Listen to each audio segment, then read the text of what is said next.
എന്താണ് രണ്ടാളും ആകെ വിഷമത്തിലാണല്ല? എന്തു പറ്റിയാവണിയെ? വായോ ഇങ്ങോട്ട് കേറ്. എന്തുട്ടാ പ്രശ്നം?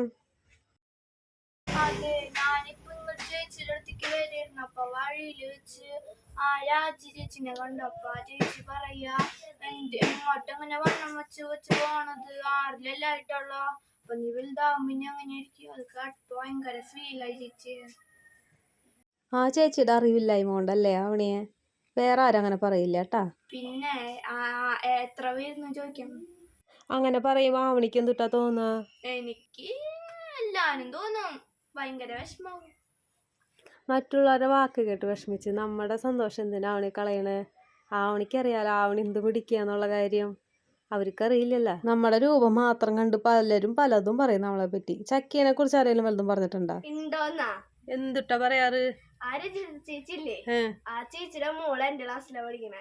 ആ ചേച്ചിയുടെ മോള് എന്നെയും കമ്പയർ ചെയ്ത് പറയും. കാരണം അവൾക്ക് ഇത്രയും ഫാറ്റും ഹൈറ്റും ഒക്കെ ഉണ്ട്. എന്നോട് ഒരു വട്ടം ചോദിക്കുക, നിനക്ക് നിന്റെ 8ാം ക്ലാസ്സിലായാലും സ്വന്തം ബാഗ് ചേർക്കാനുള്ള ശക്തി ഉണ്ടോ? അപ്പൊ ചക്കിക്ക് എന്തുട്ടാ തോന്നാ? അപ്പൊ അതൊക്കെ ഭയങ്കര മനസ്സിൽ ഭയങ്കര ഹേർട്ടായിട്ട് നിൽക്കുന്നുണ്ട്.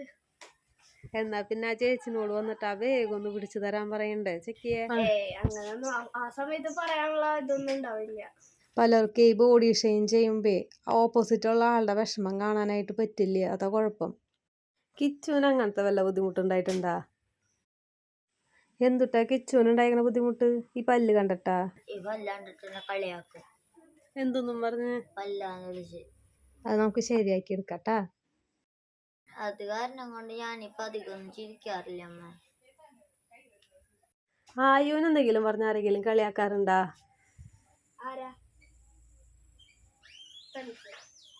ഫ്രണ്ട്സ് എന്താ പറയാ? ഞാൻ കറുത്താണെന്നും പറഞ്ഞ് എന്നെ കളിയാക്കും. അപ്പൊ നിനക്ക് വിഷമാവാറുണ്ടാ? നമ്മുടെ കൃഷ്ണനൊക്കെ കറുത്തിട്ടല്ലേ? അത് അവരോട് പറയണ്ടേ? ഞാനൊന്നും ഇങ്ങനെ പറയാറില്ല. നന്ദൂന് ആരെങ്കിലും എന്തെങ്കിലും പറഞ്ഞ് കളിയാക്കിയിട്ടുണ്ടാ? എന്താ പറയാറ്?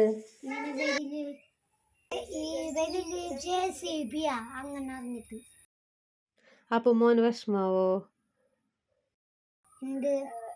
അപ്പൊ നന്ദു പറഞ്ഞു കൊടുക്കണ്ടേ? ഇതെന്റെ ഭാഗ്യവരല്ലാന്ന് പറഞ്ഞു കൊടുക്കാറുണ്ടാ? ഇതൊക്കെ ദൈവം നമുക്ക് തന്നല്ലേ, വേണ്ടെങ്കിൽ നമുക്ക് ഓപ്പറേഷൻ ചെയ്ത് കളയാട്ടാ. ഈ ബോഡി ഷെയിം ചെയ്യുന്ന ആൾക്കാരോട് നിങ്ങൾക്ക് എന്താ പറയാനുള്ളത്?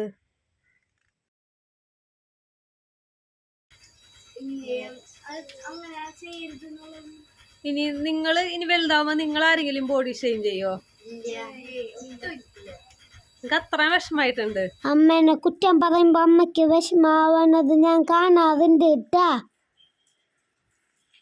എന്തിനാണ് ഈ കുഞ്ഞുമക്കളുടെ മനസ്സ് വിഷമിപ്പിക്കുന്നത്? എല്ലാം തികഞ്ഞവരാണോ നിങ്ങൾ? സ്വപ്നം കാണാൻ തുടങ്ങുന്നതിന് മുൻപേ എന്തിനാണ് അപകർഷതാബോധം അവരിൽ കുത്തി നിറയ്ക്കുന്നത്? ആത്മവിശ്വാസമുള്ളവരായി അവർ വളരട്ടെന്നേ. ഇവിടെ ജീവിച്ചു മരിച്ച മഹാന്മാരെല്ലാം ഭംഗിയുള്ളവരായിരുന്നു. ഓരോരുത്തരുടെയും പ്രവർത്തികളിലല്ലേ ഭംഗി ഉണ്ടാവേണ്ടത്?